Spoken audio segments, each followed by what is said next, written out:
ধার্য করিয়া ইসলামী আইন মোতাবেক দুইজন সাক্ষী একজন উকিল নিযুক্ত করিয়া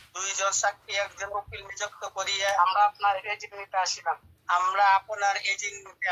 বলেন বিসমিল্লাহ কবুল বিসমিল্লাহ কবুল শুনছেন তো মাশাআল্লাহ জাযাকাল্লাহ খাইর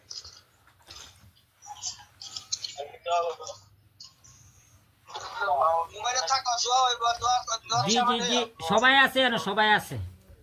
الحمد لله نحمده ونستعينه ونستغفره ونعوذ بالله من شرور انفسنا ومن سيئات اعمالنا من يهده الله فلا مضل له ومن يضلل فلا هادي له واشهد ان لا اله الا الله واشهد ان محمدا عبده ورسوله